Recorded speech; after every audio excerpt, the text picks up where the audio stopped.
Hi, and welcome to episode 5 of Johnny Does .NET. In this series of videos, I will talk a little bit more about my favorite programming platform, .NET. And in today's episode, I will show you all of the different templates that the SDK offers us to create different kinds of applications. And I'll even show you how to install additional workloads to give you even more choices. In a previous episode, I showed you how to use the .NET CLI to do all kinds of things related to your .NET development. I also showed you that you could use Visual Studio or Visual Studio Code to do pretty much the same things.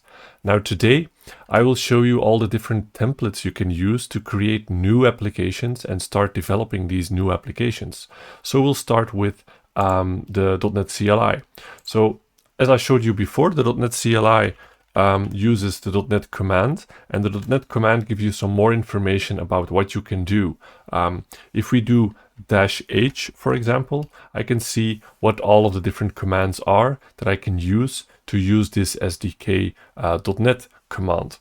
I can see that there's a .NET new, and the .NET new command creates a new .NET project or a new file for us. So if we do .NET new, we will get some basic information about which templates we can use to create new applications. There's a template name, there's the short name, which is the command we can use to actually create this kind of application, and then there's the different programming languages that are supported by this template. We will start with this short list. So we have ASP.NET Core Web App, which is a web application based on the ASP.NET Core SDK package from the .NET platform. So this is some kind of web application. We also have a Blazor server app, which is a different kind of web application, whereas the .NET Core web application uses some kind of backend and front-end language together to create applications for you. The Blazor server app will actually use the specific Blazor technology, which is a different kind of view engine to display web pages. Then there's also the class library, which is not really an application on itself. A class library is actually a DLL file or an assembly that you can reuse throughout all of your applications. So it's not per se an application itself, it's just a helpful template that you can use to reuse your code for all different kinds of applications that you are building. Then we have the console application, which is an application that runs from the console or from your terminal window, which can be used in many different operating systems. Then we have the Windows Forms application and the WPF application. These are Windows-specific templates that you can use to create Windows desktop applications. So Windows desktop applications have windows with input boxes and buttons that you can click to do all kinds of things, but very specifically to Windows. Now, this is only a list of 6 templates, but there's actually more templates to be discovered. So if you run the command .NET new --list, it will give you a full list of all the different kinds of templates you can use for new .NET applications. You can see things like .NET MAUI, which is something that we didn't see earlier within this short list. .NET MAUI is a specific technology that is being used to target multi-platform, and it's actually a user interface kind of project. So that's also what the MAUI shorthand stands for. It's actually multi-platform application user interface. So we can actually create applications that can run on Windows, but also on mobile devices like Android and iOS, and all of that can be combined into a single project where we only need to write our code one time, and it can then be deployed or built for all of these different kinds of devices. We have specific templates for Android applications.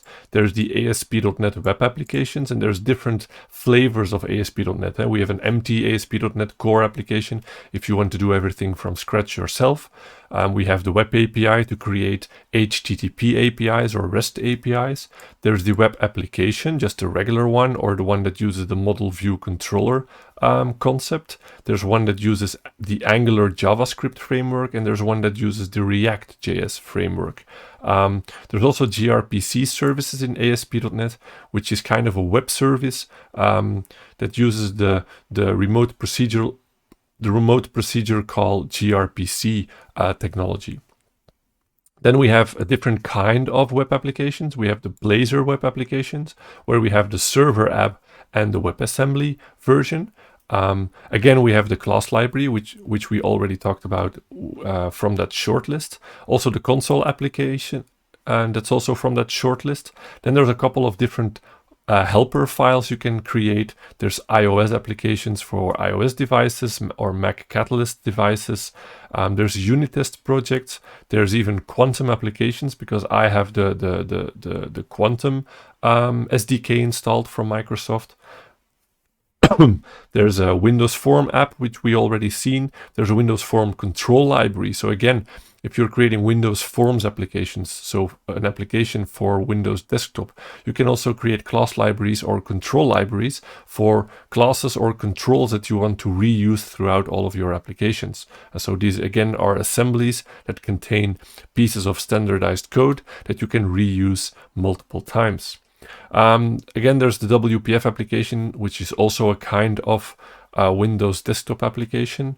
And then finally, one that is actually very interesting is the worker service, which is an application that runs in the background and can continuously work for us. It can do different kinds of tasks in the background. We don't see it. It's like a Windows service or a Linux daemon, basically. So this is a whole list of all of these different kinds of templates that we can use to create new .NET applications. I will not talk about them in detail right now, but in the next episodes, I will show you the most important templates, and I will discuss them in much more detail so that you really understand which template to use for which specific use case, and of course how to use them. One more thing that I want to show you is the fact that the .NET SDK is actually quite large. There's lots of things that we can create based on these templates, and this is actually quite an extensive list of templates. But if you install the SDK yourself for the first time, the number of templates are actually going to be lower. The reason for this is that you probably only want to use the most popular kind of templates, the templates that we actually need for the most used applications in that platform independent world that .NET is being built for. To keep the SDK small in install size and easy for people to install, because it's smaller in size, it's smaller to download, Microsoft decided to add the concept of workloads. And workloads is a piece of the SDK you can install separately, so that it's not installed by default, to keep that file size down, but also because not all developers will need specific templates and specific kinds of applications. The .NET MAUI templates, for example, the ones in the beginning, they are actually part of such a workload, so they will not be available by default. You will need to install an additional workload in order to do that. To take a look at these workloads, you can just type .NET workloads, and this will show you that it has a couple of commands you can call. For example, the .NET workload list. And this list of workloads are the workloads that I have installed on my system right now. If you don't have any additional workloads installed, this list will be empty. So I have the MAUI specifically for Windows, I have the MAUI for Mac Catalyst, I have MAUI for Android, MAUI for iOS, then Mac Catalyst itself, iOS and Android itself. So all of these workloads have been already installed on my system, and that is why there are iOS templates, there are Android templates, and there are .NET MAUI templates available. To see if there's some additional workloads you can install, you can actually use the search command. By doing .NET workload search, you can see all of the workloads that are available for you to install.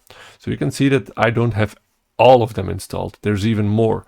There's the workload for Android API version 33 specifically, which is the preview version. So you can already play around with the newest Android API version. There's also the WebAssembly tools. There's the TV operating system that you can use. So you can add these workloads if you actually need them. Now, if we look at Visual Studio Visual Studio Code, for example, you can also create the .NET applications by using that same .NET CLI. To make my life a little bit easier, I actually have a couple of extensions installed in Visual Studio Code, and one of those extensions is called .NET. The .NET extension, built by people in the community, actually wraps around the already existing .NET CLI. And this actually converts the .NET CLI from a command line tool into something that is integrated within the Visual Studio Code user interface. So I can use that show all commands command by doing Ctrl-Shift-P, and I can do something like .NET new. And .NET new is just that CLI command that we can also use from the command line or from the terminal. But now the output from this will be shown inside of the Visual Studio Code user interface. So if I enter for .NET new, it will give me a list of all of those available templates that I can use to create new applications. But now again, it's integrated within Visual Studio Code. So if I, for example, want to create a console application, I can scroll down or I can type console. And now Visual Studio Code will ask me where I should actually put this project. So I can create a new folder, which is my new project. Can open this folder and I can choose it as my output directory, and this will create that project for me based on the console application template, but now inside of Visual Studio Code, which is pretty much the same experience as you would have command line, but now from Visual Studio Code itself. Now, if you take a look at Visual Studio, so the full-blown version of Visual Studio, it gives you a whole list of these templates, but it looks a little bit different. But we have the same kind of templates. So create a new project. You can search for this template by name, or you can search depending on a couple of parameters like the C# language or a platform. I want to run it on Android or Azure Cloud or macOS or Windows or Xbox even. And what kind of project type do you want? Do you want to have MAUI or do you want to have Blazor? Those kinds of technologies are also can also be used to filter. So we will see the kind of the same things. We will see that console application. I can create a console application for different programming languages and also for the older .NET framework. Which is of course not part of that .NET CLI, because the .NET CLI only works for the newest .NET SDK. But in Visual Studio, you basically get everything, also the older .NET Framework platform templates. We have those things like WinForms, where we can create a Windows Forms application, a Windows desktop application. You have those ASP.NET Core web applications or web API or model view controller application. So again, the same templates. Now, if you want to install additional workloads and you don't want to do it from the command line, you can also use the Visual Studio installer. So if you have a very specific version of Visual Studio installed, let's say version 2022, you can actually modify your installation, or when you install it for the first time, you can see a list of all these different kinds of workloads. So I can indeed see that I can create ASP.NET web applications, or I can create Azure cloud applications, or mobile development with .NET, which is Xamarin and MAUI, or .NET desktop development, which are WPF and WinForms applications. There's even gaming. If you want to use Unity to create games, you can even install this as a workload, which is also part of Visual Studio. So there are small differences here, because Visual Studio is a full-blown package that provides you with an easier way to do all these things. But then from the .NET SDK itself, we can also install additional workloads to have some additional templates available to create all kinds of applications. So, in this somewhat shorter video, I just gave you an overview of all the different templates that we can use to create new .NET applications. As I promised you, in the next upcoming videos, I will dive a little bit deeper into the most popular templates. Whereas in the next video, I will talk about console applications specifically. So when do you need to use console applications and how do you create new console applications? In the videos after that, I will talk about the Windows desktop templates, but also the web templates, the mobile templates, and a couple of other templates. Did you like this video? Don't forget to give me a thumbs up. And if you want to be notified of future upcoming videos, then please subscribe to my channel and I'll see you next week.